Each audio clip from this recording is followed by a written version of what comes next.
अगर आप देखो तो जो मैंने गूगल से इमेज लेकर लगाया था वो भी इस वाले कलर्स में था, सो थोड़ा सा डल डल। हमेशा क्या होता है कि एक मेन डिफरेंस मैं आपको बताऊं, अभी क्या था, ये काम हमने वेबसाइट के ऊपर अपलोड करना था, इस वजह से उसके CMYK के कलर जो हैं वो आए बहुत ही भड़कीले से करके, ब्राइट वाले कलर्स करके, ठीक है। अब नॉर्मली होता ये है कि ये RGB वाली चीज थी, अपलोड यहाँ पे RGB में होना था, इसलिए ये गड़बड़ हो गई। नॉर्मली ये चीज ज्यादा इफेक्ट करती है, लाइक ये वाले दो अगर नजर आ रहे हैं क्लियरली तो मैं आपको यहाँ से बताती हूँ कि फर्क क्या होता है। दोनों चीजें ना उलट हो जाती हैं। अगर कोई चीज आपने प्रिंट आउट करवानी है तो आपने उसे किस में बनाना है, CMYK में।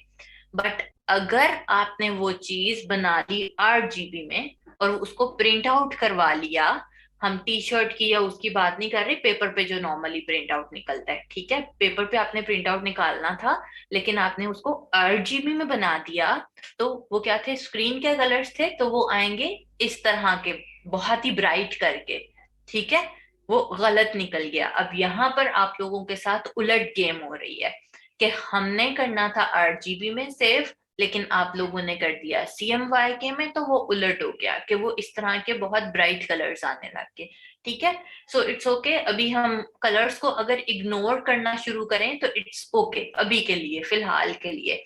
बट ये जो चीजें याद रखने की हैं वो यही हैं कि CMYK स्पेसिफिकली प्रिंटिंग के लिए यूज करते हैं और RGB स्क्रीन के कलर्स होते हैं।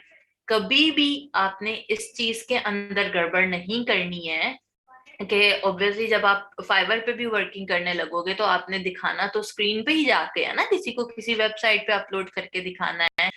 तो कलर्स खराब हो सकते हैं। सो ये नहीं करना कि प्रिंटिंग करवानी है तो RGB में पहले बनाएं और बाद में दोबारा उसको CMYK में बनाते रहें।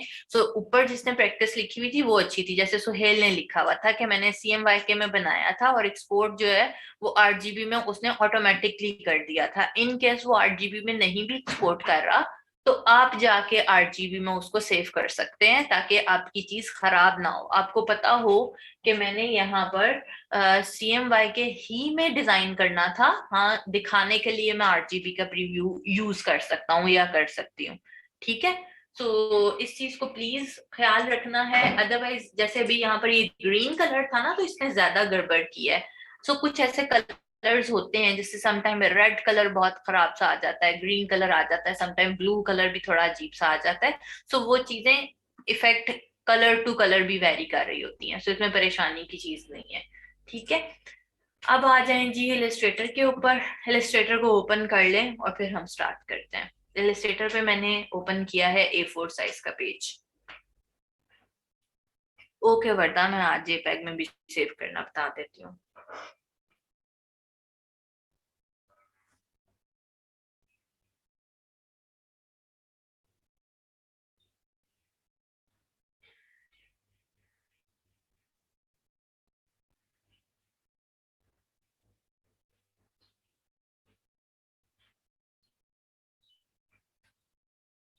वालेकुम अस्सलाम मदीहा। तो भी अगर आपका मैसेज रह गया हुआ है तो मैं दोबारा चेक कर लूंगी, अगर आपको बहुत जल्दी है तो फिर आप ऐसा करें, सादिया को या दुर्र समीन को मैसेज सेंड कर दें, वो जरा जल्दी रिप्लाई कर देंगी। जी तारम ठीक है, बट ओनली फॉर जब तक आप अप्रूवल करवा रहे हैं। जब आपने क्लाइंट को फाइनल फाइल्स देनी है तो फिर आपने जब JPEG बनाना है तो उस वक्त भी CMYK में ही सेव करना है। हाँ जी फरजीन, गिग इमेज भी आपने RGB में रखना है। कुरातुलैन मैं वो चीज बताऊंगी। नुदरत ओके।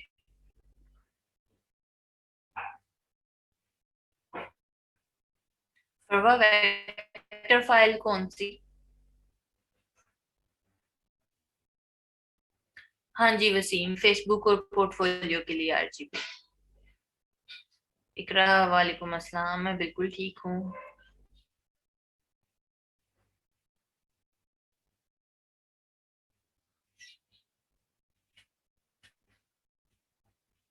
मोहम्मद फुरकान एंकर खराब हो जाता है का क्या मतलब है? इन केस वो वर्किंग ठीक नहीं कर रहा या उसकी पोजीशनिंग ठीक नहीं है, तो फिर आप डायरेक्ट सिलेक्शन टूल यूज करेंगे।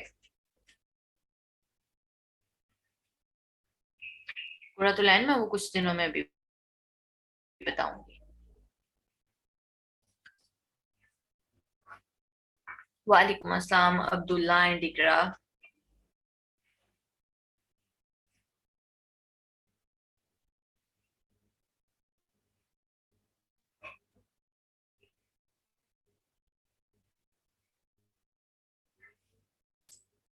जी अदनान बिल्कुल।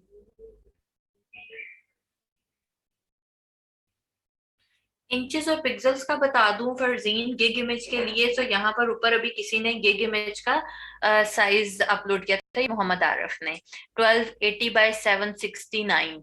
सो आपने इसको बस ओपन करना है, कंट्रोल एन प्रेस करें। यहाँ से आप पहले ही पिक्सल कर, और क्या साइज था? 1280 आई थिंक 769।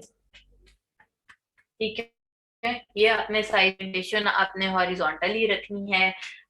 एडवांस सेटिंग्स में जाकर आपने यहाँ से आरजीबी कर देना है और क्रिएट के ऊपर क्लिक कर देना है। ये साइज आपका गिग इमेज का ओपन हो गया है, सिंपल है।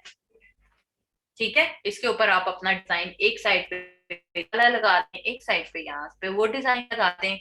अच्छा, एक चीज और जो मेरे से कल भी किसी ने पूछी थी और मुझसे मैसेंजर पे पूछी थी कि मुझे लगाना नहीं आ रहा था कि कैसे लगाते हैं एक ही यहाँ पर आके। सो यहाँ पर क्या आएगा, आपने क्या करना है, लेट्स सी मैं एक कल वाला ही साइज जो हम कल बना रहे थे कैक्टस, उसी को ओपन करके देख रही हूँ। सी सो क्या है कि ये आपका गिग वाला इमेज है और यहाँ आपने A4 साइज में बनाया हुआ है, तो हमेशा आपने इसी तरह ही करना है कि A4 आपने बना लिया काम। सो अब क्या करना है, इस सारे को सिलेक्ट किया, इसको बेशक जो बन गया हुआ है उसे ग्रुप कर लें ताकि वो बार बार हिले नहीं। तो आपने कंट्रोल C प्रेस किया और इधर आकर इस पेज पे कंट्रोल V कर दिया। ठीक है, एक साइड पे ये रख लिया और इधर से ये गूगल वाला इमेज है, कंट्रोल सी किया, इस वाले पेज पर आए और कंट्रोल वी कर दिया। इनके साइजेस आप एडजस्ट कर सकते हैं। बहुत सारे बच्चों के मैं देख रही थी जिन्होंने इतना छोटा सा साइज रखा हुआ है, सो वो नहीं करना होता।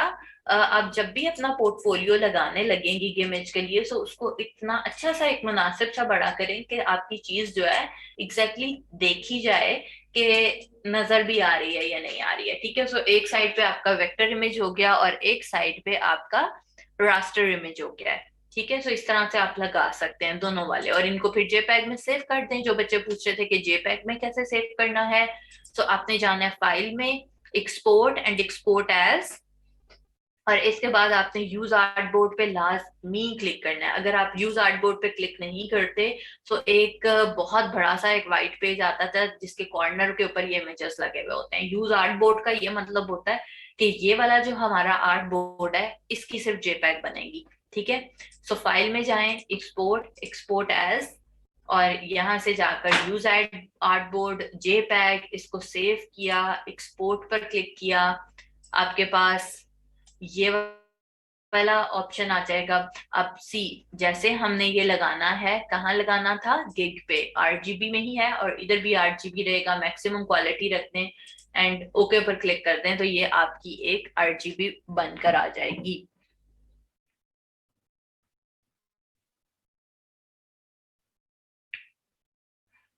अनम एक पेज से दूसरे पेज पे कैसे आई हूँ? ये देखो ऊपर आपको सारी फाइल्स नजर आ रही होती है। मैंने इस वक्त 3 डिफरेंट फाइल्स को ली हुई हैं।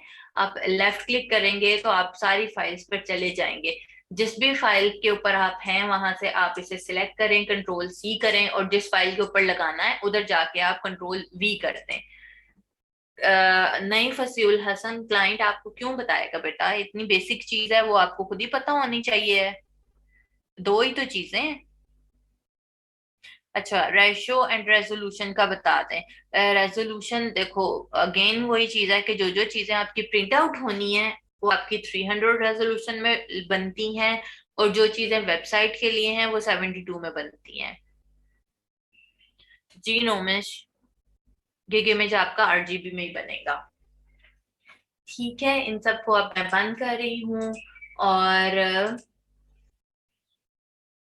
हाँ जी, कुरातुलैन वो भी सिखाऊंगी।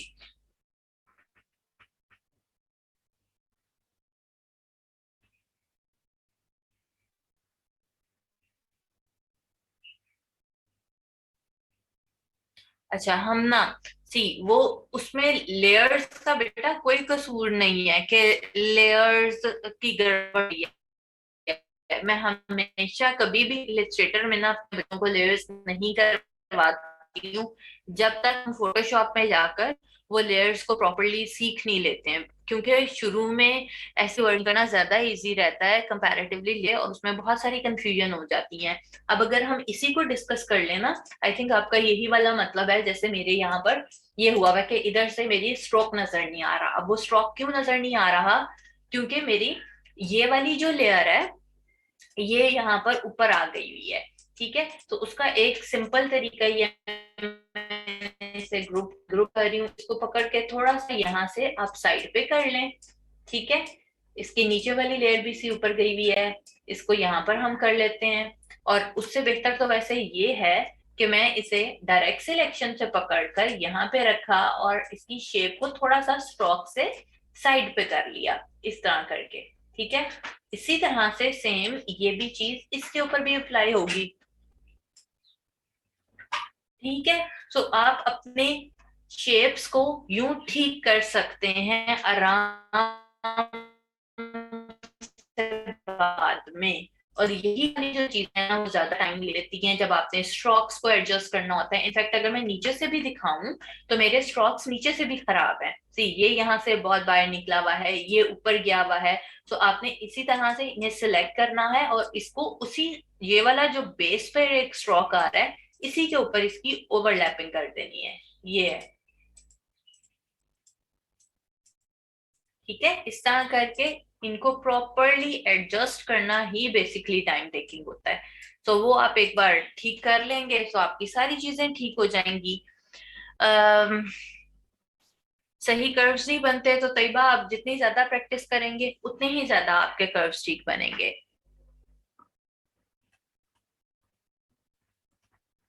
सिर्फ प्रैक्टिस करने की बात है, आप प्रैक्टिस के ऊपर जोर डालें तो खुद ही आपकी चीजें सारी सारी ठीक होती चली जाएंगी। अच्छा जी, अब आज के टूल्स के ऊपर आ जाते हैं और आज के टूल्स करते हैं। आ जाएं जी यहाँ पर। हमने ये वाले शेप्स कर लिए हुए हैं, ब्रशेस में कल करवाऊंगी क्योंकि वो थोड़े से लेंथी हैं, तो उनको तसल्ली से कल करेंगे। अब आज की चीज के ऊपर आ जाएं। आज मैं आपको ये वाले दो टूल्स करवा रही हूँ। अब इसमें क्या है, सबसे पहले है यहाँ पर शेपर टूल। ठीक है, शेपर टूल बेसिकली क्या काम करता है, आई थिंक ये 2015 वालों में नहीं होगा, तो इट्स ओके अगर नहीं भी है, तो वैसे ही बड़ा फजूल सा कोई टूल है। सो शेपर क्या करता है बेसिकली, सी मैंने एक ऐसी शेप बनाई है तो वो उसको शेप में कन्वर्ट कर देगा। मैंने एक सर्कल बनाया है तो वो उसको ओवल में कर रहा है, जब तक मेरा सही वाला सर्कल बन नहीं जाता। ठीक है, रेक्टेंगल ड्रॉ करूंगी तो ये रेक्टेंगल में कन्वर्ट कर देगा। सो इससे ज्यादा अच्छा मुझे वो लगता है कि भैया आप ये बेसिक शेप्स यूज कर लें rather देन आप यहाँ से शेपर टूल यूटिलाइज करते रहें। ठीक है, सो फिर भी आप लोग एक दफा इसकी प्रैक्टिस करके देखें और फिर हम आगे चलते हैं।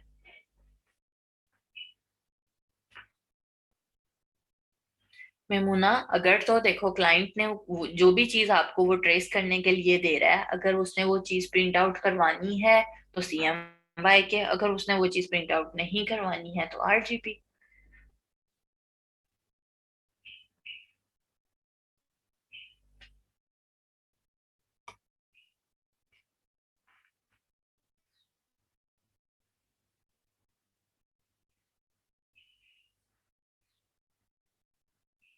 जल्दी से प्रैक्टिस करके मुझे बताएं।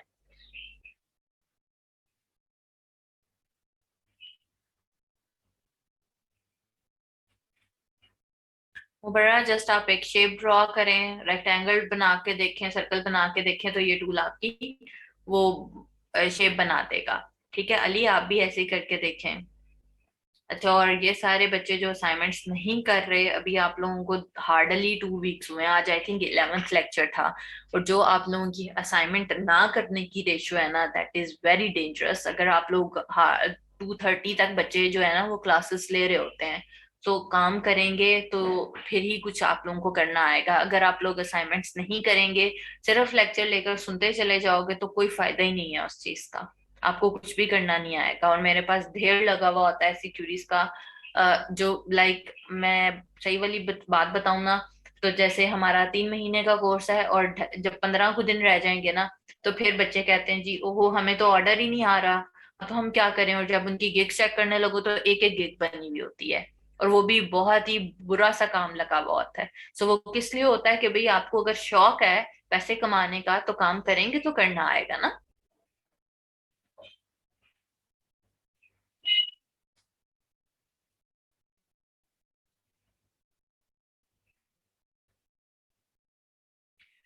यूआरएल एडिट क्यों करना है आपने तहरीम? यूआरएल एक दफा जब आपने गिग का टाइटल रख लिया तो यूआरएल ऑटोमेटिकली जनरेट हो जाता है।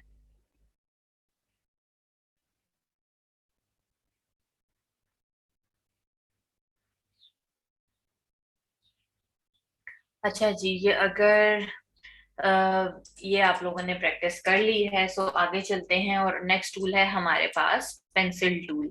सो पेंसिल टूल क्या काम कर रहा है कि आप सिंपली पेंसिल की तरह से वर्किंग करेगा, आप इसे ड्रॉ करते जाएं, जो भी आपने बनाना है, सो वो आपको एक शेप ड्रॉ करके दे देगा। ठीक है, सिंपल है, जैसे आप पेंसिल से लिखते हो आप उससे ड्रॉ कर लो। और ये सारी चीज चूंकि स्ट्रोक वाली है, सो स्ट्रोक की सारी चीजें इसके ऊपर इम्प्लीमेंट होंगी। जैसे यहाँ से स्ट्रोक है, हम इसका वेट इंक्रीज कर सकते हैं, यूनिफॉर्म में जाकर इसका एंगल वगैरह चेंज कर सकते हैं, यहाँ से जाकर आप कोई सा भी शेप इसको दे सकते हो। सो ये सारी चीजें एक बार अप्लाई करके देखें और फिर मुझे बताएं। अगर आप पेन टैबलेट यूज कर रहे हो, तो आपने जो भी शेप बनानी है आप इसके साथ बना सकते हैं फ्री हैंड यूज करके, और ये बड़ा काम का टूल होता है। अभी तो माउस यूज कर रहे हैं ना, सो उसमें इसी तरह से बनेगा।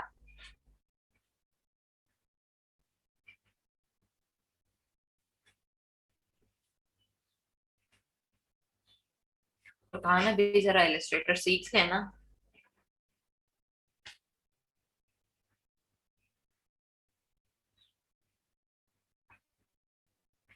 नहीं है निका, जो पेन टूल है बेटा वो पेन टूल ही है। पेंसिल से देखो, मैंने पहले ही कहा कि पेंसिल की ग्रिप अगर आप ट्रेसिंग के लिए यूटिलाइज करना चाह रहे हो, तो जब तक आप पेन टैबलेट यूज नहीं करते हो वो ग्रिप कभी भी नहीं आएगी। माउस ऑब्वियसली इलिस्ट्रेशंस करने के लिए या फ्री हैंड ड्राइंग करने के लिए इज अ डिफिकल्ट टूल, अगर आप माउस से कर रहे हैं।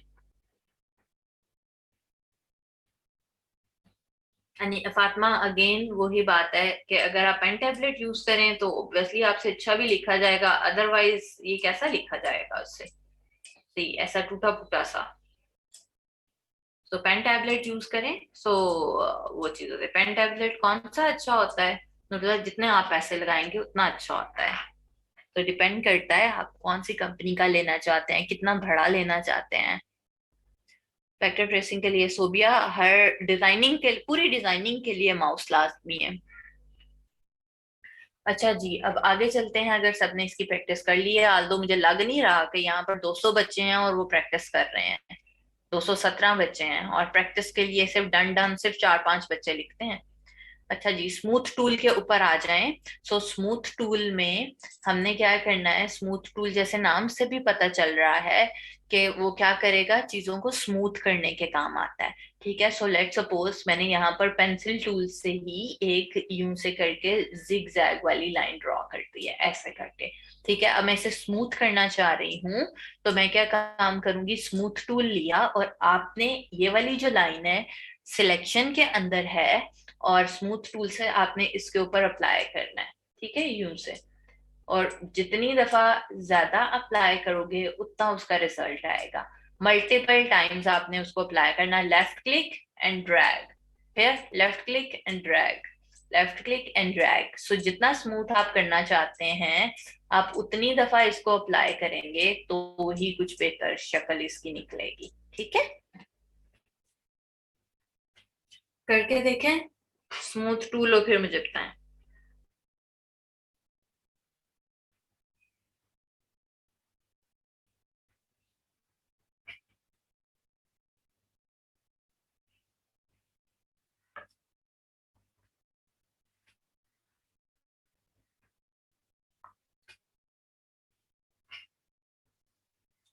हाँ जी हमजा, कर्व्स को भी स्मूथ करेगा। एरम ये चीजों को स्मूथ करने के लिए यूटिलाइज किया जाता है ना, कहीं आपकी लाइन खराब लग गई है या चीजों को ठीक करना है तो आप स्मूथ टूल से कर सकते हैं, स्मूथ कर देगा वो। ओके, वेरी गुड, अगर हो गया है तो अब अगली चीज के ऊपर आते हैं और नेक्स्ट है हमारा पाथ इरेजर टूल। अब पाथ की तो सबको समझ आ गई है कि पाथ इरेजर बेसिकली क्या होता है। पाथ क्या है? आउटलाइन है, या एक आउटलाइन ही बल्कि कह लो, आउटलाइन है और उसको रिमूव करने के लिए हमारे पास टूल है। हमारे पास यहाँ पर दो दो टाइप की इरेजर्स हैं। एक तो ये कि जो आपके फिल वाला कलर जो होता है उसको रिमूव करने के लिए, और एक जो है वो आपकी आउटलाइन को रिमूव करने के लिए। अब इनको यूटिलाइज करके देखते हैं और इनमें क्या डिफरेंस है ये चेक करते हैं। सो लेट्स सी कि मैंने यहाँ पर एक ओवल ड्रॉ कर दिया है या सर्कल ड्रॉ कर दिया है। एक में मैं सिर्फ आउटलाइन रख रही हूँ और एक में मैं फिल रख रही हूँ। ठीक है, अब होता क्या है, सी ये दोनों डिफरेंट चीजें हैं। पाथ इरेजर क्या काम करेगा, मैं इसका वेट इंक्रीज कर लूं ताकि आपको समझ आए। पाथ क्या करता है, ये जो मेरी आउटलाइन है ये इसको रिमूव करने के लिए है। यहाँ से मैं गई, पाथ इरेजर लिया, सिलेक्शन होनी चाहिए। अब पेंसिल की बैक साइड पे जो रेजर होती है उस तरह का आइकन है। सो हम यहाँ से करते हैं, मैंने जितना रिमूव करना है मैं उतनी पेंसिल ड्रैग करूंगी। तो मैं सिर्फ इतना सा करना चाहती हूँ, इतना रिमूव हो गया है। इतना करना चाहती हूँ इतना रिमूव हो जाएगा। सो ये इस तरह से करके आप अपनी मर्जी के साथ सी डिजाइन भी बना सकते हैं। ऐसे जितना जितना करोगे ड्रैग वो उतना रिमूव होता चला जाएगा। ठीक है, करके देखें एक बार और फिर मुझे बताएं।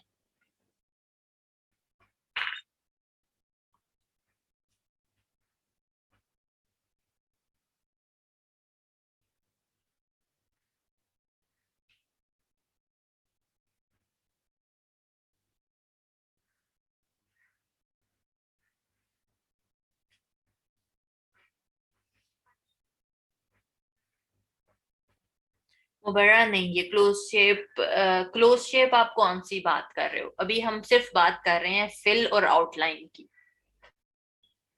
तो ये आउटलाइन को रिमूव करने के लिए रेजर है, और आउटलाइन आपकी सिलेक्ट होनी चाहिए। अगर आपका इमेज सिलेक्ट नहीं है तो आपका कोई भी टूल उसके ऊपर वर्किंग नहीं करता है। जिन बच्चों से नहीं हो रहा वो आउटलाइन सेलेक्ट करें और फिर ट्राई करें। इतना इजी सा टूल है, इसमें क्या डिफिकल्ट था। मैं दोबारा से करके बता रही हूँ। फिर मैंने यहाँ पर एक सर्कल शेप ली हुई है और इधर ये है। अब क्या करना है, हमने ये सिलेक्ट किया हुआ है, एक बार देख लें सब बच्चे, ठीक है। सिलेक्ट किया हुआ है, यहाँ से पेंसिल ली और प्लीज आपने पेंसिल को इस ये जो आउटलाइन है इसके ऊपर रख के ड्रैग करना है। गड़बड़ तब होती है जब आप इस तरह कहीं पे रख के ड्रैग करेंगे, यूं करोगे तो वो क्या उसे समझ आएगी। ठीक है, वो आउटलाइन रिमूव करने के लिए टूल है। सो इस ब्लैक वाले पार्ट पर रखें और फिर ड्रैग करें यूं। ठीक है, ये लो। अब करके देखिए जिनसे नहीं हो रहा था।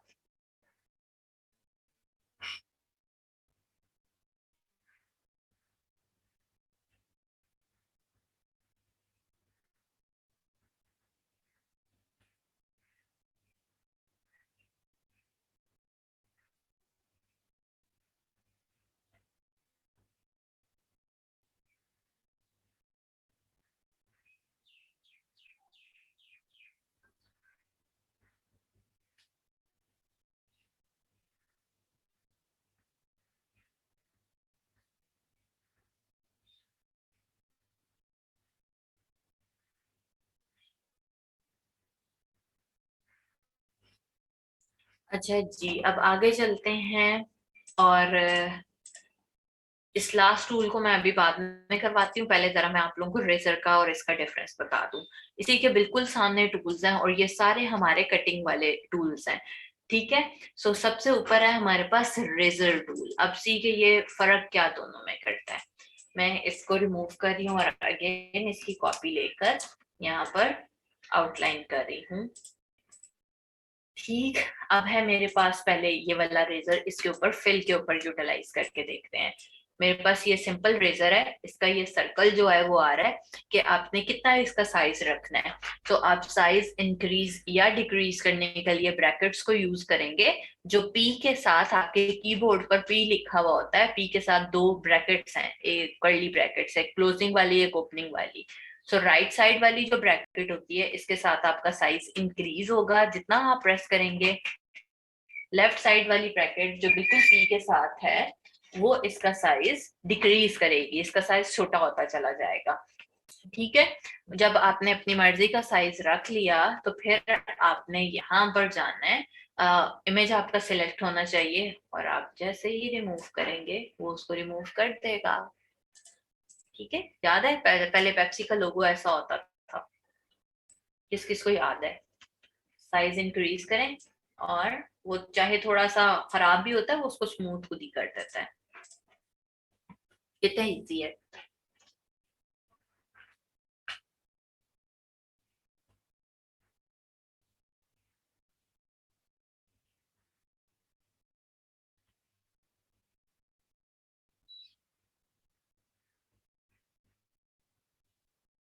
अली कदीर, साइज इंक्रीज और डिक्रीज करने के लिए आपने पी के साथ जो कर्ली वाली ब्रैकेट्स हैं वो यूटिलाइज करनी है।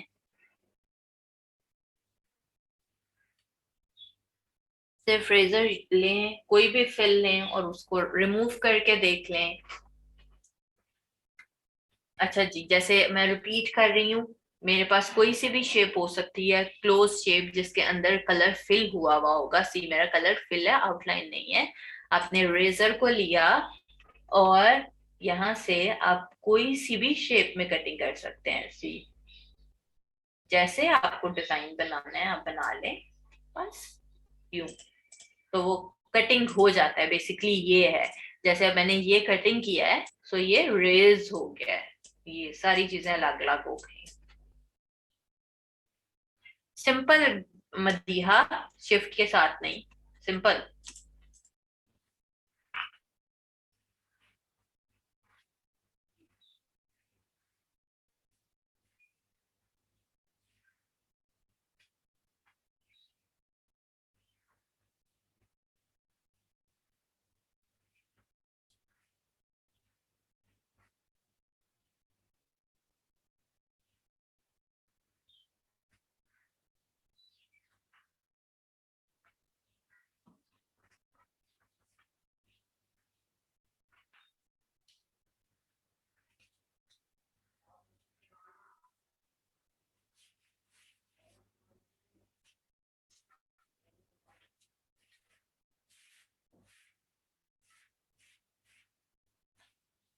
जी हमजा, स्क्वायर ब्रैकेट कर लो या कर्ली कह लो, दोनों का आइकन बना हुआ है। पी के साथ राइट साइड पे जो ब्रैकेट है उससे साइज इंक्रीज होता है और जो बिल्कुल पी के साथ ब्रैकेट है उसका साइज डिक्रीज होता है। कोई यहाँ पर ब्रैकेट्स लगा सकता है इधर ताकि सबको पता चल जाए। ये वाली, हाँ बिल्कुल बिल्कुल। ठीक है, फरवा ने सही किया है।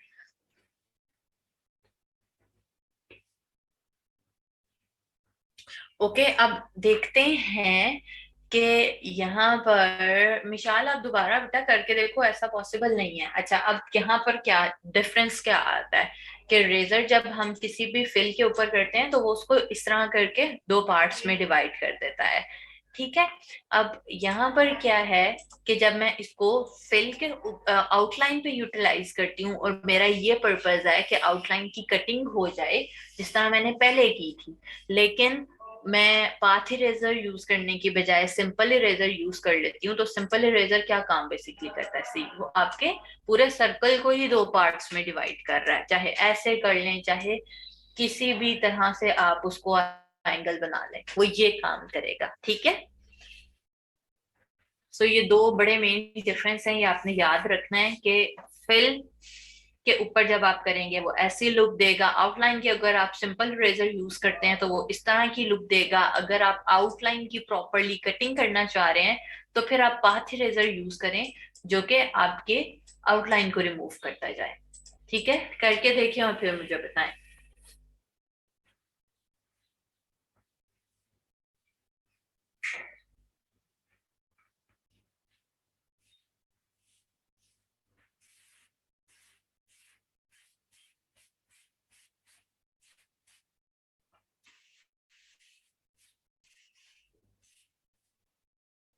आउटलाइन को वर्दा मैंने पहले 2-3 दफा बेटा बता दिया है, पाथ इरेजर टूल है वो। पाथ इरेजर से आपकी आउटलाइन रिमूव होगी। इतने इजी वाले टूल्स हैं आज, तो इसके ऊपर तो किसी को भी स्टक नहीं होना चाहिए। और इनफैक्ट अगर नहीं भी मेरे वाले तरीके से समझ नहीं आ रही, आप इसको अप्लाई करके देखोगे, खुद ही आपको समझ आ जाएगी कि टूल क्या काम कर रहा है। अच्छा, यहाँ पर है अगला हमारे पास सीजर टूल। ठीक है, सो सीजर क्या काम करती है, वो भी कटिंग करने के काम आती है। ठीक है, सो सीजर हमारे पास वर्किंग कैसे करती है, एंकर पॉइंट से एंकर पॉइंट तक। सो लेट्स सी, मैंने एक ये पॉलीगोनल लिया है और मुझे पॉलीगोनल की कटिंग करनी है। सो सीजर नॉर्मली रियल लाइफ में भी आप सीजर के साथ जिगजैग जैसी या डिफरेंट डिजाइन बना के तो कटिंग नहीं कर सकते ना, स्ट्रेट ही वो कटिंग करती है। तो यहाँ पर भी वो सीजर बिल्कुल स्ट्रेट स्ट्रेट वर्किंग करेगी। जिस तरह मैंने रेजर यूज किया था जिगजैग बनाकर, हम वो यूटिलाइज नहीं कर सकते हैं इधर। ठीक है, सो हम यहाँ पर जैसे मैंने ये लिया और अभी मैंने कहा कि एंकर पॉइंट है, एंकर पॉइंट पे वर्किंग करेगा। सीजर टूल सेलेक्ट किया और यहाँ पर ये एंकर पॉइंट है, लेट्स सी मैं इसको हाफ करना चाह रही हूँ यहाँ से। ठीक है, तो एक बार मैंने इस एंकर पॉइंट पे जाकर लेफ्ट क्लिक प्रेस कर दिया और एक दफा इस एंकर पॉइंट पर आकर लेफ्ट क्लिक प्रेस कर दिया। ठीक है, तो ये हो गई इसकी कटिंग। अब मैं डायरेक्ट सिलेक्शन से इसको साइड पे कर रही हूँ, तो ये अलग अलग हुआ हुआ है। ठीक है, ऑपोजिट साइड पे ही आपने भी जाना है, ये नहीं करना कि एक इधर टूल सेलेक्ट कर लिया एक इधर एंकर पॉइंट सेलेक्ट कर लिया, वो क्या कटिंग करेगा। कटिंग करें और मुझे बताएं। एंड जब इसको सेपरेट करना है तो डायरेक्ट सिलेक्शन से ही आपने पूरी शेप को पकड़ना है। अदरवाइज नॉर्मली क्या होता है कि वो उसको सिलेक्ट ही करके रखता है। सी जैसे ये है और मुझे सीजर के साथ कटिंग करना है, दोबारा कर रही हूँ। अब मुझे यहाँ से इस तरह से इसको कटिंग करना है। ठीक है, एक बार इसको सिलेक्ट किया, एक बार इसको सिलेक्ट किया। देखा, मेरा वो वाला भी पहले सिलेक्ट हुआ हुआ था। इसको और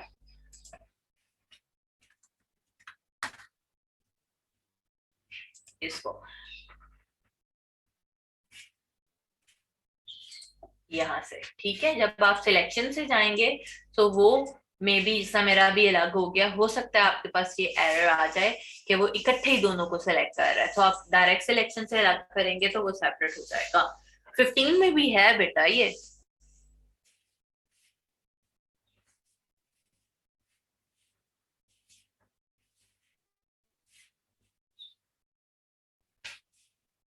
ना, आप इसको कह लो कि आप इस सीजर को नॉर्मली चीजों को हाफ हाफ करने के लिए ही यूटिलाइज कर सकते हो।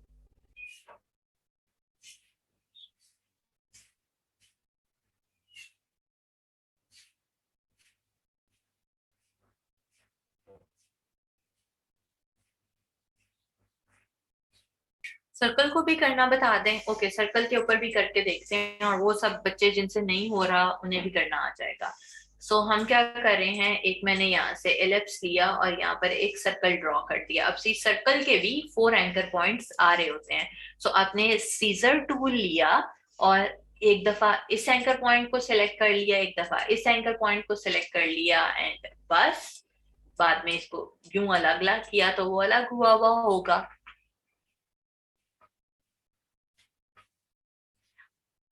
शराफत शेप को क्या, अगर आपने पेन टूल से भी कोई चीज बनाई हुई है और उसके भी एंकर पॉइंट्स आप सिलेक्ट करके तो यूं हाफ हाफ कर सकते हैं।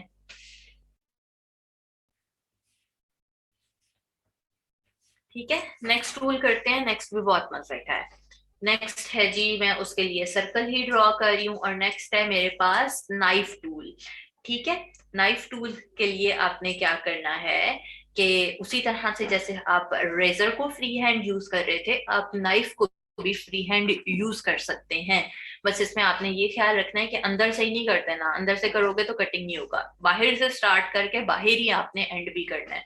तो मैं बाहर से स्टार्ट कर रही हूँ, और मैं सी ये जो मेरी ब्लू लाइन लगी हुई है ना, ये इस डिजाइन में मेरी चीज की कटिंग हो जाएगी। ये और ये अगेन मैं बाहर ही आकर रोक रही हूँ इसे।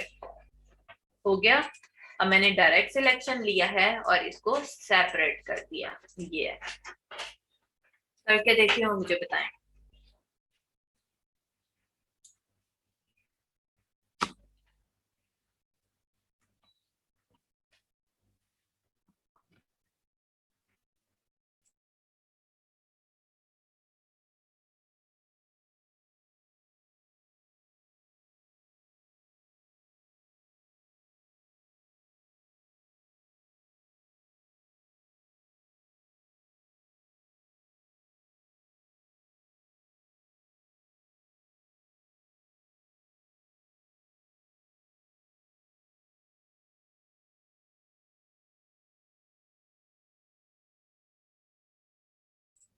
नहीं शराफत, अगर आपकी गूगल से ली हुई पिक्चर वेक्टर में है, मतलब वो एडिटेबल है, तो उसकी आप कटिंग कर सकते हैं। अगर वो एडिटेबल नहीं है तो आप उसकी कटिंग नहीं कर सकते हैं। नहीं हो रहा, ये क्यों नहीं हो रहा भाई? सिंपल है, मे बी वो कटिंग हो गया हुआ हो, बट आप लोगों को पता नहीं चल रहा। सी मैं इसको अप्लाई कर रही हूँ एक पॉलीगोनल के ऊपर। ठीक है, पॉलीगोनल लिया, यहाँ से नाइफ टूल लिया, बाहर से सिलेक्ट किया, और जैसे भी आपने इसको कटिंग करना है कर लिया। ये अब होता क्या है, देखो दोनों वाली शेप सिलेक्ट है। सो करें ये कि सिलेक्शन टूल लें। अब आप ऐसे कर रहे हो तो वो कटिंग नहीं हो रहा। ठीक है, एक बार इसे डीसेलेक्ट करें कहीं भी बाहर रख के, दोबारा फिर जब आप किसी एक पार्ट पे क्लिक करेंगे तो वो सेपरेट हो गया होगा।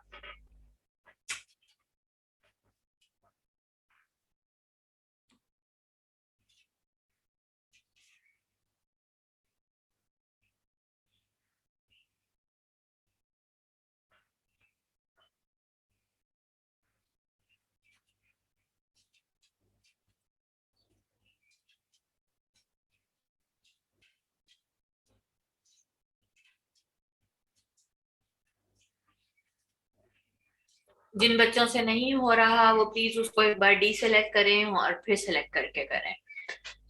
अच्छा जी, अब जो नेक्स्ट टूल है वो हम करते हैं।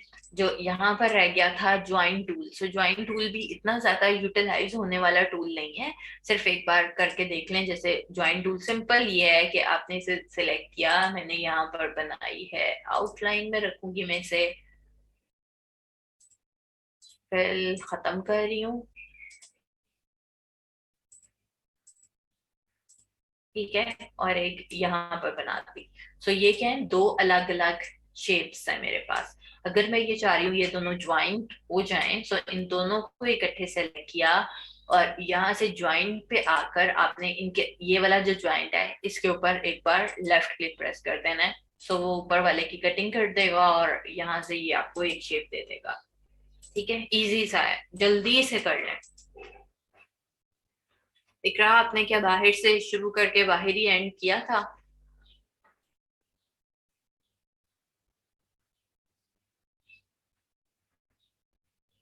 अगर आप अंदर ही अंदर लगे रहेंगे शेप के तो फिर वो कटिंग नहीं करेगा।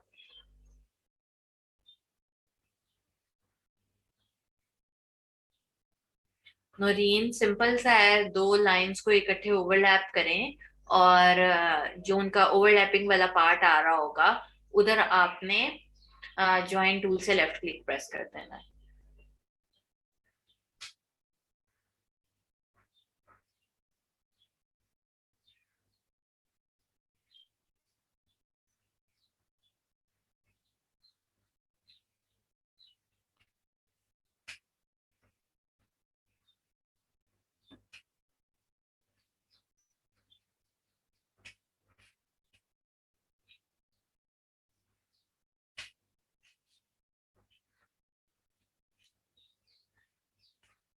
ठीक है, आज के लिए टूल्स इतने ही हैं। मैंने अभी एक आप लोगों को टाइप टूल से रेलिवेंट एक असाइनमेंट देनी है। मैं उसके लिए जरा एक चीज ढूंढ लूं, फिर मैं आप लोगों को बताती हूँ। जरा 2 मिनट मुझे दें ताकि मैं सर्चिंग कर लूं। मैं अभी क्यूरीज नहीं देख रही हूँ, मैं इमेज ढूंढ लूं आपके लिए।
हाँ, अस्सलाम वालेकुम स्टूडेंट। मैडम डिस्कनेक्ट हुई है तो दोबारा ज्वाइन कर रही हैं आप। 2 मिनट के लिए वेट कर लें प्लीज़।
ओके, मेरी वॉइस आप सबको क्लियर आ रही है?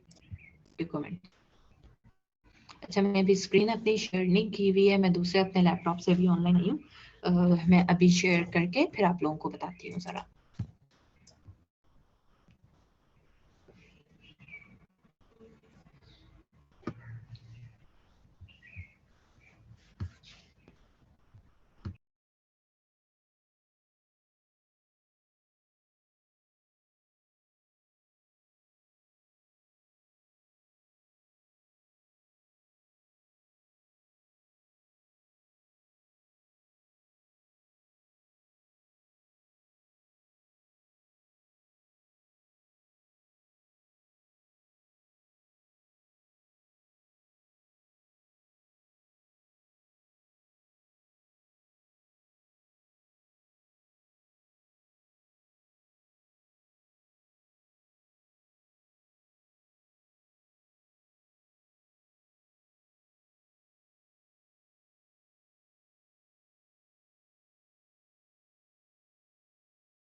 अच्छा, करना क्या है आपने कि ये मैं आपके साथ स्क्रीन शेयर कर रही हूँ।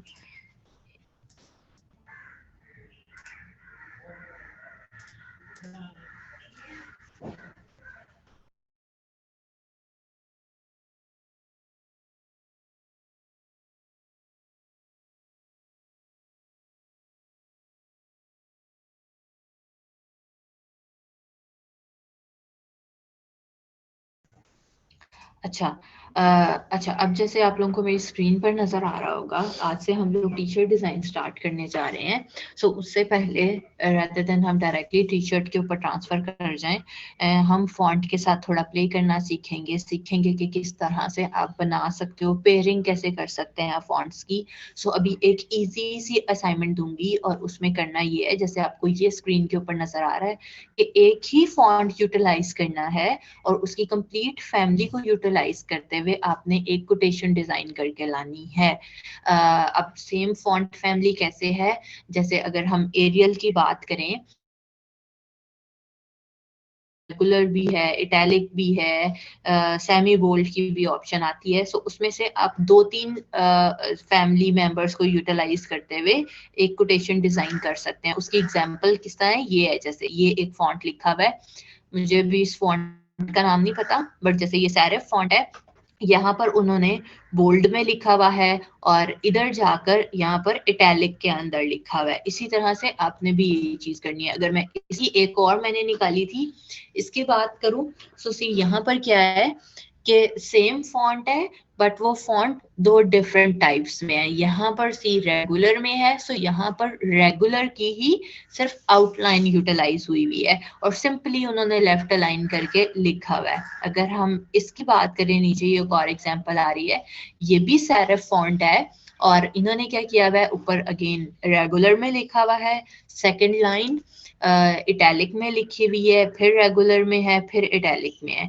सो इस तरह से करके ही आप लोगों ने भी कोई सी भी एक कोटेशन ले लें और उसको आपने डिजाइन करके लाना है। कोटेशन आपकी डिफरेंट हो सकती है, कोई सी भी ले लो, कोई छोटी बड़ी कुछ भी ले लो। सिंपल आप लोगों ने टाइप टूल के साथ टेक्स्ट लिखना है ब्लैक कलर में ही। ओके, हम सिर्फ देखना चाह रहे हैं कि आप कैसी अच्छी प्लेसमेंट्स कर सकते हैं। अब इसमें एक और चीज क्या मैटर करती है, जब भी आप कोटेशन लिख रहे होते हैं, एक तो तरीका ये है कि आप इस तरह से बिल्कुल ही सिंपल सिंपल सा करके लिख लें, ठीक है। अब दूसरी चीज ये होती है, चूंकि आप डिजाइन करना सीखना चाह रहे हैं, तो फिर आप अच्छी सी डिजाइनिंग करके लिखें। अब वो भी मैं एक सेकेंड यहाँ पर निकालती हूँ और फिर मैं आपकी क्यूरीज की तरफ आती हूँ। ये वाली चीजें बेशक कभी ना करें, सिंपल उसके ऊपर ही रहें आप। जैसे ये है, आप सिंपली लाइंस यूटिलाइज कर सकते हैं, किसी एक वर्ड को बड़ा छोटा कर सकते हैं। अब इसमें ये वाली चीज ज्यादा मैटर करती है कि वो वाले वर्ड्स जिनको आप ज्यादा इंपॉर्टेंस देना चाह रहे होते हैं उनको आप बोल्ड करके लिख लें या उनको आप बड़ा करके लिख लें, ताकि सारा फोकस जो है वो उन लाइंस के ऊपर चला जाए। जिन जो वर्ड ज्यादा इंपॉर्टेंट नहीं है आप उन्हें छोटा करके भी लिख सकते हैं, जैसे क्रिएटिविटी है उन्होंने बड़ा करके लिखा हुआ है, इसको छोटा ही रहने दिया हुआ है। सो इस तरह से आप यहाँ पर इस तरह से फॉन्ट्स के साथ या टेक्स्ट के साथ प्ले कर सकते हैं। ओके, क्लियर हो गई ये चीज? तो मुझे बताते हैं, फिर हम आगे चलते हैं। फिर सेम फॉन्ट नहीं ढूंढना नवीद, आपने अपनी मर्जी के साथ फॉन्ट लेना है बेटा। अगर कैनवा पे ही करना है तो फिर हम इलस्ट्रेटर क्यों सीख रहे हैं? फॉन्ट आप अपनी चॉइस से ले सकते हैं, कोई सा भी। मेरी तरफ से चाहे एरियल ले लो, चाहे बुक एंटीक ले लो, चाहे टाइम न्यू रोमन ले लो, कोई सा भी फॉन्ट ले लें। और जो हमने द फॉन्ट के ऊपर सीखा था, द फॉन्ट से फॉन्ट्स को डाउनलोड करना, आप वहां से भी डाउनलोड कर सकते हैं। हम ना डिपेंड करता है बेटा कि आपका वो फोटोग्राफी कैसी है, क्योंकि मेन फोकस अभी जो है ना उसके ऊपर रखना है हमने, टेक्स्ट के ऊपर, कि उसकी रीडेबिलिटी रहनी चाहिए। अगर तो उसके साथ रीडेबिलिटी रहती है सो के आप यूज करें। हाफिज नवीद, हाँ जी, वो मैं बताऊंगी 1-2 दिनों में, अभी नहीं। वसीम, जो मर्जी फॉन्ट यूज करें आप, उस पर कोई रोक टोक नहीं है, वो आपकी चॉइस है।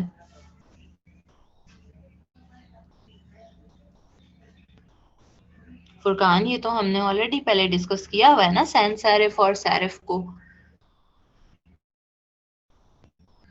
जहूर जरूरी नहीं है कि आपने स्क्वायर में लिखना है, आप जैसा मर्जी डिजाइन बनाकर लिख सकते हैं।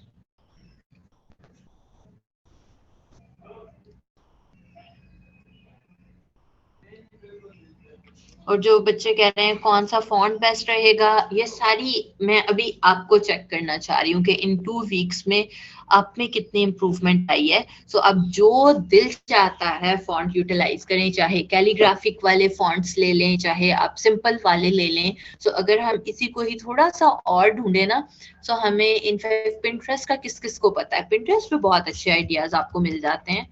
बल्कि ये इतनी अच्छी और छोटी सी असाइनमेंट है ना, आप अभी से वर्किंग करके देख सकते हो, ताकि मुझे थोड़ा बहुत आइडिया हो जाए कि किस तरह से जा रहे हो। अभी हमारे पास हाफ आवर पड़ा हुआ है, सो आप स्टार्ट करें वर्किंग। मैं भी आपको आइडिया दिखाते जाती हूँ, और आप लोग भी फॉन्ट सिलेक्ट करना शुरू करते हैं। फॉन्ट ढूंढ लेंगे तो फिर आपके लिए चीजें और सी होती चली जाएंगी। ठीक है? अच्छा मिनाहिल, असाइनमेंट ये है कि आप लोगों ने कोटेशन एक डिजाइन करके लानी है। कोटेशन भी आप अपनी मर्जी से लेंगे और फॉन्ट भी आप अपनी मर्जी से चूज करेंगे, बट फॉन्ट आपने कोई 2-3 फॉन्ट यूटिलाइज नहीं करना, एक ही फॉन्ट यूज करना है। उसकी हाँ फैमिली आप यूज कर सकते हैं, जैसे अगर पहली लाइन आपने रेगुलर में लिखी है या पहला वर्ड आपने रेगुलर में लिखा है, आप टैग के अंदर लिख लें, बोर्ड के अंदर लिख लें। इसी तरह एक ही फॉन्ट की सारी फैमिली को आपने यूज करना है। फिलहाल मोहम्मद अफजल, आपने ये वाली असाइनमेंट के अंदर एक ही फॉन्ट यूज करना है, बाकी आपकी अपनी चॉइस है।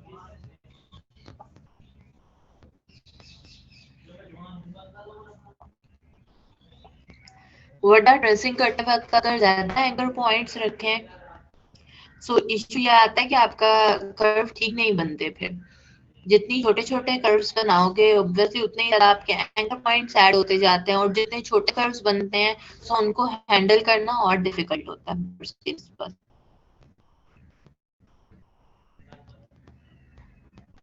सहरिश, अभी आपने कोई जज नहीं करना कि इसमें क्या होना चाहिए। सी जहां पर कोटेशन लिखी है सिंपली आप कोई सा भी फॉन्ट यूटिलाइज कर सकते हैं, इसमें जज करने वाली तो कोई चीज ही नहीं है। टेक्स्ट की तो एक लिखना है, वो आपकी मर्जी, आप किसी भी स्टाइल में लिख सकते हो। फुरकान पूछ रहे हैं कौन सी वेबसाइट है जहां से फॉन्ट्स डाउनलोड कर सकते हैं। द फॉन्ट है DAFONT.com। कोई बच्चा मेरे लिए यहाँ पर अगर टाइप कर दे।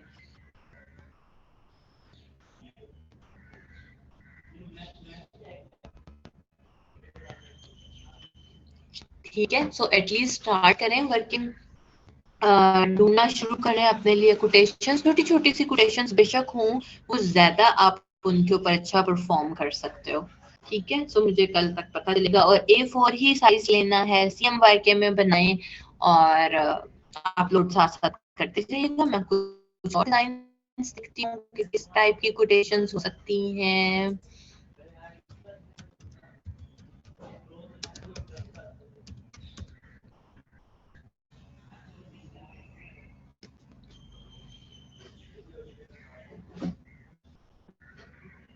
आप कहीं से भी आइडियाज ले सकते हैं कोटेशंस के लिए भी।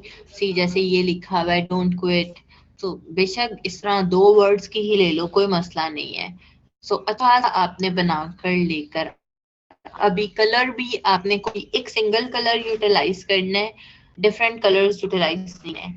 सी जैसे ये कितना अच्छा लिखा हुआ है, और ये सारी चीजें हमने जब टाइप टूल सीखा था तो उसके अंदर मेक इनवेलप वाला जो ऑप्शन आ रहा था, वहां से आप इस तरह का भी दे सकते हैं रिजल्ट।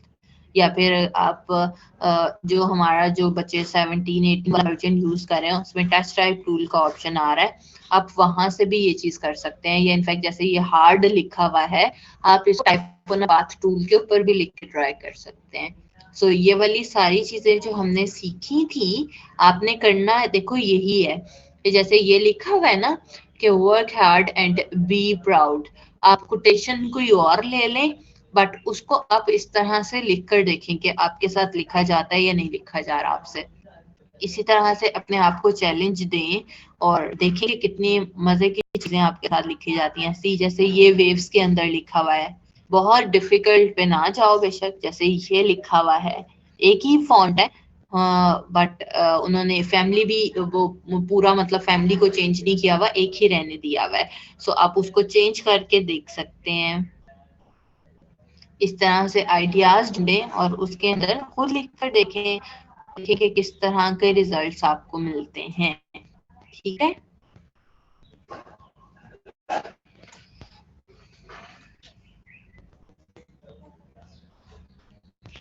जुल्फकार, हाँ जी आप चेंजेस कर सकते हैं बट बार बार करनी नहीं चाहिए, जैसे मैंने पहले भी बताया था।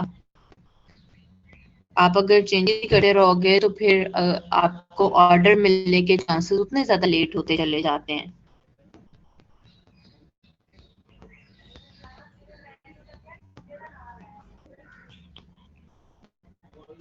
आर्ट योर डिजाइन का क्या मतलब वसीम?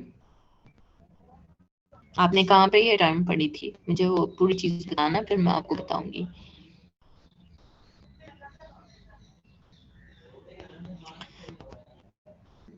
अनम आपने भी ज्वाइन किया है?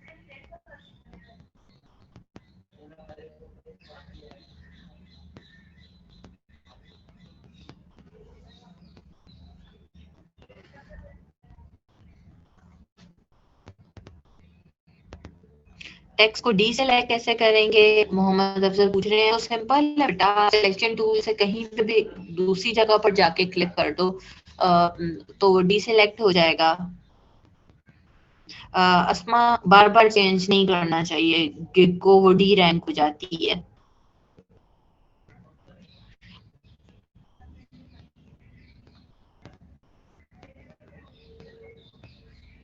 अस्मा मैंने ऑलरेडी बताया हुआ है कि आपने फॉन्ट को कैसे इंस्टॉल, वो आपके पास जिप फॉर्म में आया है, पहले उसे राइट क्लिक करके आप एक्सट्रैक्ट करो, उसके अंदर फिर जो फॉन्ट वाली फाइल पड़ी हुई है उसके ऊपर आप राइट क्लिक करके उसको तो इंस्टॉल का ऑप्शन है, वहां से आपने उसे इंस्टॉल कर देना है। हाँ जी, लैंग्वेज में यही कि हाँ लैंग्वेज एक ही रखनी है और साइज फॉन्ट का चेंज कर सकते हैं बिल्कुल।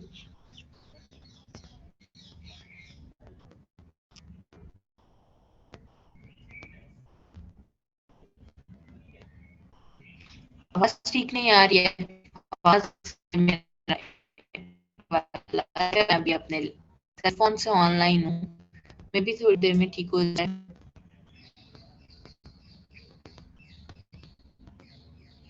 ना मैंने आज के टूल्स बताए हैं, रेजर वाले सारे टूल हमने किए हैं, और दूसरी साइड पे उसके बिल्कुल सामने एक टूल है शेपर टूल।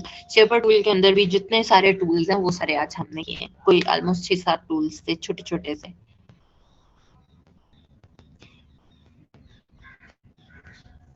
बिल्कुल जुल्फकार, आप बिल्कुल कर सकते हैं। इसी वजह से मैं आप लोगों को अपनी मर्जी से कोई एक कोटेशन नहीं देती हूँ, ताकि सबकी कोटेशंस चेंज होंगी, और अगर जिस बच्चे की भी अच्छी बनी हुई होगी और हम उसे प्रूफ कर देंगे तो आप फिर फाइवर पे लगा सकते हैं। अगर मैं सबको एक कोटेशन दे दूं ना कि इसको आपने डिफरेंट फॉन्ट्स करके लाना है, तो वो गड़बड़ हो जाती है, उसे फिर आप फाइवर पे नहीं लगा सकते। आसमा, अब तो अपलोड नहीं हो सकता।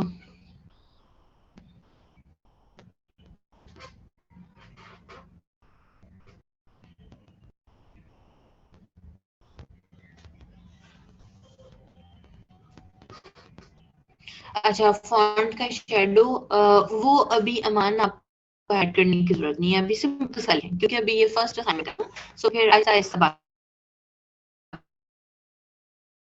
की चीजें सीखेंगे। नहीं, टच भी नहीं दे सकते हैं, सिंपल सा लिख के लाना है। अच्छा, वर्दा वाली जब गिग बनानी होगी तो मैं इसकी प्रॉपरली चीजें आपको बताऊंगी। सो फिलहाल पहले पोर्टफोलियो के ऊपर इसकी वर्किंग करते हैं, बाद में फिर टी शर्ट की गिग के ऊपर भी आएंगे।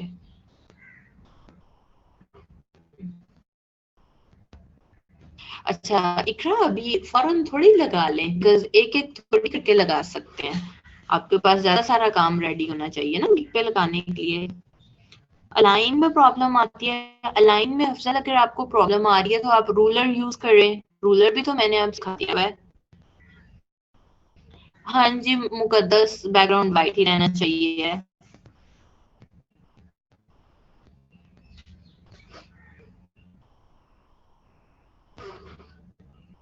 सिंपल पेज पे ही एक A4 वाला साइज ओपन करें, वो रेक्टेंगल सा जो भी बनेगा उसी के ऊपर ही आपने टेक्स्ट लिख के दिखाना है।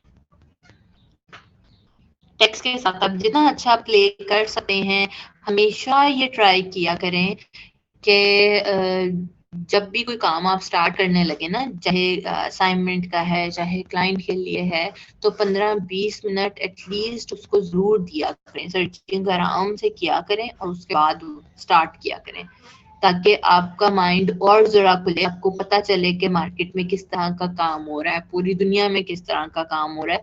सो फिर आहिस्ता आहिस्ता आप लोगों में क्रिएटिविटी भी आती जाएगी। अभी अगर आप 100% खुद से करने की ट्राई करेंगे तो वो फिर नहीं हो पाएगा, वो फिर गंदा मंदा काम हो जाता है।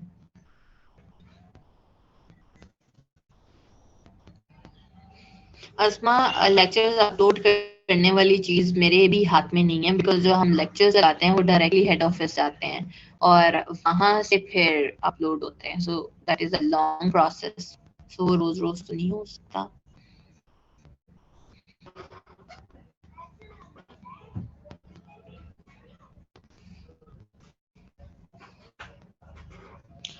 जी नोमिश, आप सेंड कर देना। अच्छा, अभी किसी ने फॉन्ट या फिर कोटेशन फाइनलाइज कर ली है या नहीं? और अच्छा, मुझे वो तो पूछना ही नहीं याद रहा कि कल किस किस को बाय रिक्वेस्ट पे शो हुई थी, किसी ने वर्किंग की थी?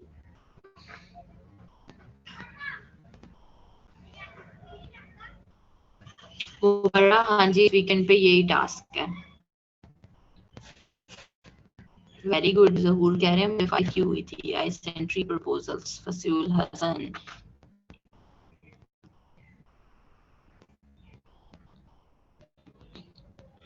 वेरी गुड, मतलब काफी सारे बच्चों को हुई है जो।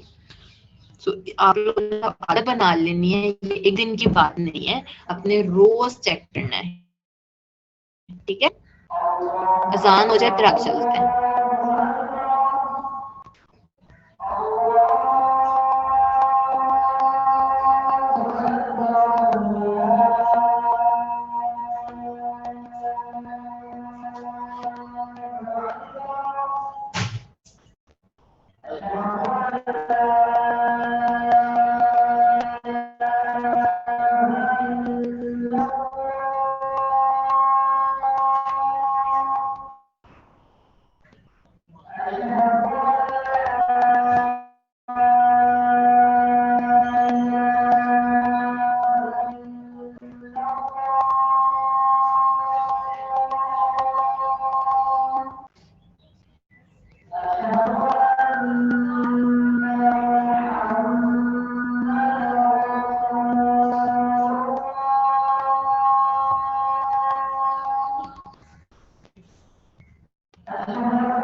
अच्छा, मोहम्मद जाहिद जो आप कह रहे हैं कि मेरी गिग रिमूव हो गई है, सो उसमें से हमने ऑलरेडी आप लोगों को शुरू में बता दिया था कि गिग रिमूव होने की रीजंस क्या होती हैं जब आप उनकी टर्म्स एंड कंडीशंस पे पूरे नहीं उतर रहे हैं। कुछ आपने या इमेज गूगल से लेकर लगाया हुआ है, या अगर आपने वेक्टर ट्रेसिंग वाली गिग बनाई है तो ऊपर नहीं लिखा हुआ तक आफ्टर बिफोर, या आपने किसी का डाटा कॉपी किया हुआ है।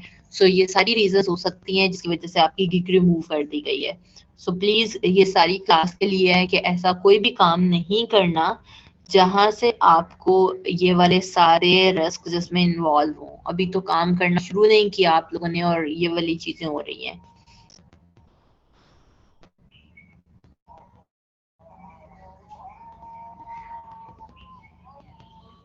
नहीं अजहर, ऐसी कोई बात नहीं है कि अगर आपने 2017 में बनाया था तो ऑर्डर आने के चांसेस आपके कम है। आपने पहले तो सिर्फ अकाउंट बना के छोड़ा है ना, ऑर्डर तो नहीं कोई भी कंप्लीट किया।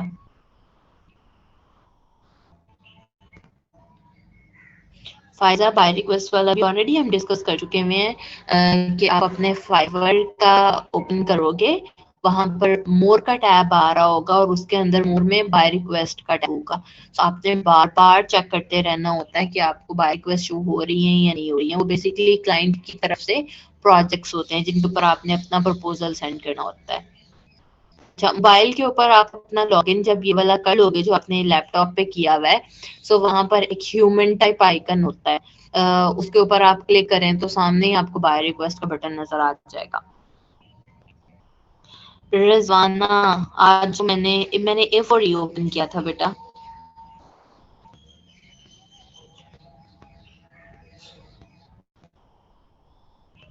Very good Gulzaman. आपने जब से अभी क्लासेस शुरू हुई हैं उस वक्त से कोई ऑर्डर कंप्लीट किया? फाइजा कह रही है क्या एम्प्टी शो होता है? आपका ऊपर वाला ना मैसेज मुझसे रह गया है। मेहरान प्लीज बता दें क्या बता दूं? असल में आधे आधे बच्चों के कमेंट्स मुझसे इधर उधर हो गए हैं और थोड़े छोटे छोटे वाले बड़े सारे हैं। इकरा, सारा वक्त तो मुझे लगता है मैं आप ही की क्यूरीज पढ़ती हूँ। अच्छा, असाइनमेंट बेटा यह है कि आप लोगों ने आज एक कोटेशन डिजाइन करके लानी है। कोटेशन कोई सी भी हो सकती है और आपने एक ही फॉन्ट के अंदर उसको लिखना है। फॉन्ट की फैमिली चेंज हो सकती है, मतलब आप कुछ चीजें इटैलिक में कर लो, कुछ चीजें आप रेगुलर में कर लो, कुछ बोल्ड में कर लो, बट फॉन्ट एक ही होना चाहिए। Very good Gulzaman. कितने कितने के ऑर्डर्स थे ताकि बाकी क्लास को भी मोटिवेशन मिले?